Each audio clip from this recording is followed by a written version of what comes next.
Today we're going to be looking at the GDB debugger, which is a GNU debugger built into Cygwin that allows you to see what's going on inside your C++ program as it executes. It especially allows you to see what's going on to your variables, and most importantly, where are the bugs that you're experiencing coming from.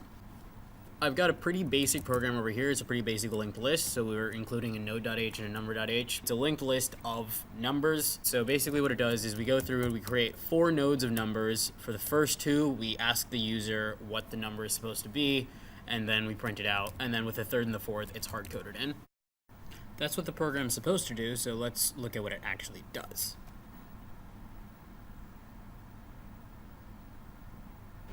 Alright, so it just compiled. Now let's run our GDB test. So what's the first number? And then what we notice is that after it asks us for the first number, it doesn't actually ask for the second number, and it just assumes that that number is 0. If we go back to the code, we see that there is a call to cin.get, so it should be asking us what the next number is, but it never actually does, and we need to figure out where we went wrong. So what we're going to do now is we're going to recompile the program, but this time in front of the -o, we're going to put a -g to make it compile for the GDB debugger. And so now we've got an exe file that's set up for GDB. So what we're going to do is we're going to do GDB test. Here, what I want to do is I want to figure out, okay, so where did my program go wrong? So I can type run to run the program if I want to, but that's not really helpful. So obviously it's completely successful through the first number. What I want is to figure out what's changing between the first and the second. So what we're going to do is we're going to set what's called a breakpoint, which means as we're running through the program, once the program gets to a certain point in the code, we're going to tell it to break from the program, and then we can see what's going on before we go back in. The way we do this is we're going to type in B for break. You could also type in the full break, but it's unnecessary. And then the line number. So I want to make sure I break after line 9, right? Because that's after it's taken in the first user input.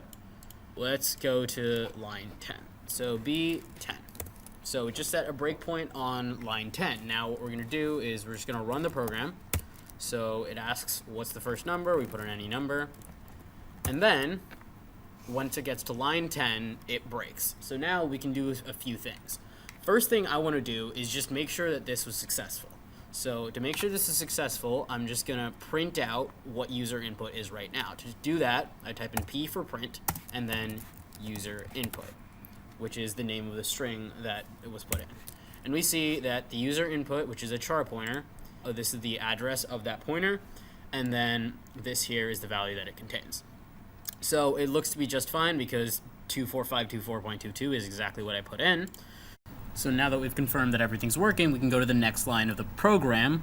Just keep going down the program by typing N for next. So in this video, I'm only going to be using N to move down the program, but GDB actually offers 2 different functions. So you have N for next, and you have S for step.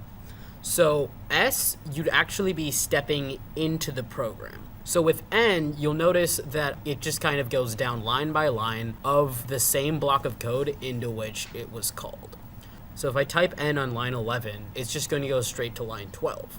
Whereas if I called S on line 11, then you would actually go into the node.cpp and watch the object being constructed. Sometimes it's very useful to be able to go in and see every single line of code that's being executed. So it's going to the next line, just created a new node.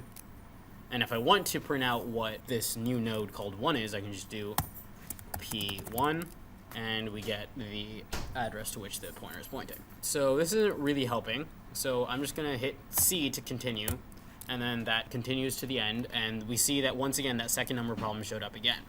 So now what we want to do is we know that the first number is working just fine. So now we're going to create a second breakpoint after you enter in the second number to see what's going on here. So we're going to set a breakpoint at line 15. Because we've already proven that it's functioning fine before now, we can actually delete the first breakpoint. So if I want to figure out what breakpoints I already have, I can type info break, and it comes up with all the breakpoints I already have. We know that this first breakpoint is at main.cpp line 10. And then the second breakpoint is at main.cpp line 15. They're numbered by how you put them in, so if I were to put in another breakpoint at line 8, it would just be breakpoint 3, even though it is before lines 10 and 15. I don't think I need breakpoint 1 anymore, so what I'm going to do is I'm going to type delete 1. So now if I type in info break again, we can see that we only have one breakpoint left, and that's at line 15. So now we're going to run the program and see what happens. So it says first number again, we type in anything, and then at line 15, which is over here, it broke again, and it asks what is the second number, and we're like, okay, so that's working fine. Just to be sure, we're going to print out user input, and then we see that it's still 3243.2, which makes sense because we haven't called cin.get again. So then we hit next line, and it asks for the second number, and so we just check user input, and it's still 3243.2, and then type in next line again. So now we're at line 17, which means it didn't actually ask the user for anything. So now what we're going to do is we're going to type it in one more time, and what we see is that it has changed from 3243.2 to a blank string. So for some reason, our cin just switched. Now, taking a look at the program, you can see that what went wrong is that I never actually cleared the cin buffer before I called cin. And it just put in the next thing, which was just a completely blank string. So to make sure that this doesn't happen, we're going to go and we're going to edit this so that after we call in cin.get, we're going to clear the buffer. And we'll do that here as well.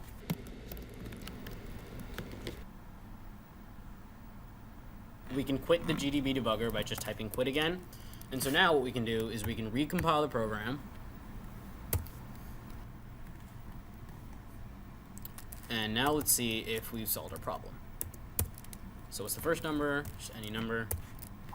And then what's the second number? This time it looks to be asking for it. And then the contained number is 3432. So it looks like this is working just fine. So we just solved a pretty simple error through GDB, but often you're going to be troubleshooting more difficult, more complex errors. So let's move on to a couple more complex errors I can put into this program. I'm going to uncomment this snippet of code. And then let's recompile it. So what this snippet of code should theoretically do is we're going to see out the number that's contained in each individual node, and then we're going to call the next function to get the next node, and then we're just going to keep going until the node that it contains is null, so then we'll have all of our possible ones. What we're going to do is we're just going to run the program and see what happens.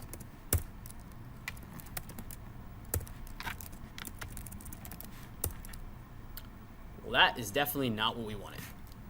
So it seems to be stuck in an infinite loop where all it's doing is just giving you the first number. So now we need to figure out what exactly is going on here. So the first thing we can do is we can just set a breakpoint at line 37 and figure out exactly what's going on here and why it's causing this problem. So if we set a breakpoint at line 37, and then we run it and see what happens.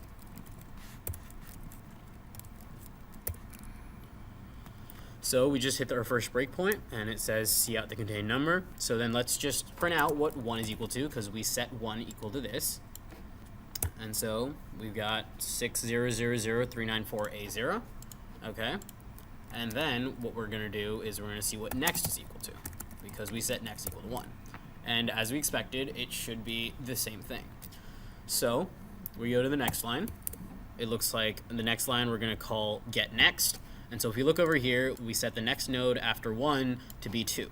To clarify, the breakpoint happens before the line is run, not afterwards. So we do need to go to the next line before it's actually been changed. And so now next should have changed to the address of 2. So let's print out the address of 2, which is 60006 BCD0. And let's print out next, and that should be the same thing.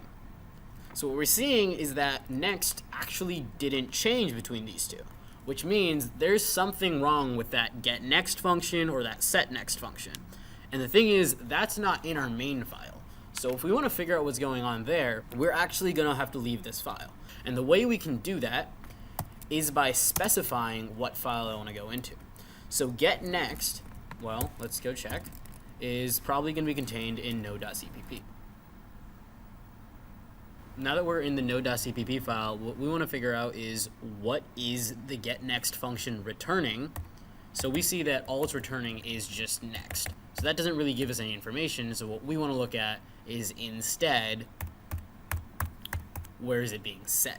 So it's being set at the setNext function, which makes sense. So now what we're going to do is we want to step through that setNext function. So we go back here and we set break at, well, where do we want to break? So we want to break not in the main file, which is what it defaults to. So if I were to just type the line 13, that would break at line 13 in main, and I don't want that. What I want is to break in node.cpp. So my break is going to be at node.cpp:13. So I can do that. In addition, sometimes line numbers are really inconvenient to find. So especially with short functions, it's often more beneficial to, instead of creating a breakpoint at the specific line, you can create a breakpoint anytime a specific function is called. And so instead of typing node.cpp:13, what we can do is at node.cpp: this function, node : set next. So node set next. And now it's created a breakpoint at node set next. Anytime this set next function gets called, it's automatically gonna break. So I hit run, and it says it's already been started already. Do you want to start from the beginning? We're gonna hit yes because it's an infinite loop, so we can't really just let it continue until it ends. What is the first number? We can just put in anything again. What is the second number? Anything. Okay, we're seeing breakpoint 2. So the breakpoint 2 is at our set next function. So now let's take a look at what's going on here. First, we want to know, okay, what node was passed in? If we go back to the other function of main, what we see is that when we call the setNext function, what we're setting in is 2.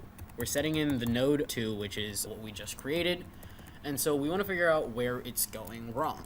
So what you need to know about the print function is that the print function only works within that loop.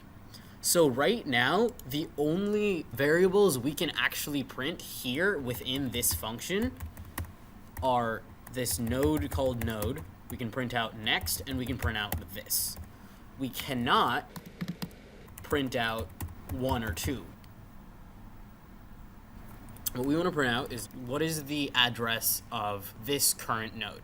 Because what we saw when we went up was that we had this just infinite recursion that appeared because it just kept calling the same node over and over again. So we should just keep track of, okay, what is the address of this node? So to figure out what the address of this node is, print this.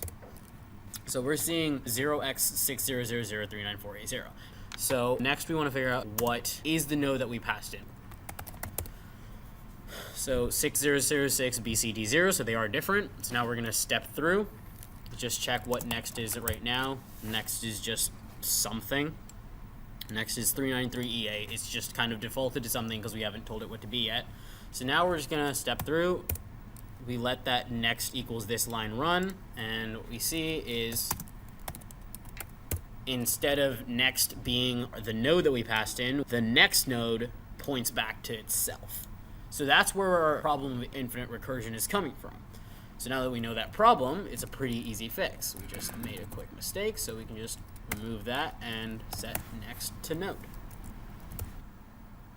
And now we can recompile it with that correction, and then hopefully we're not going to see that infinite recursion again.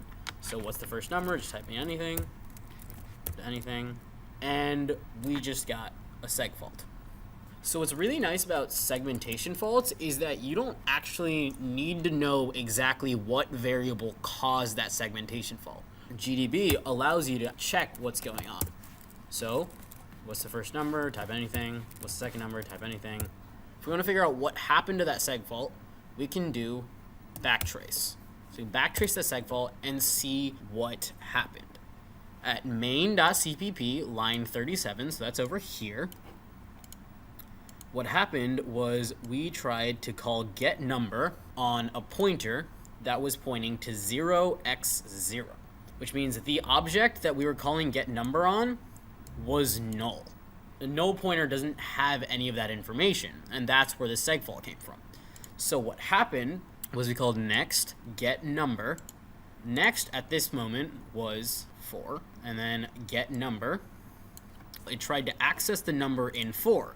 And what we see is that we never actually set a number in 4, which meant that what it was pointing to the entire time was null.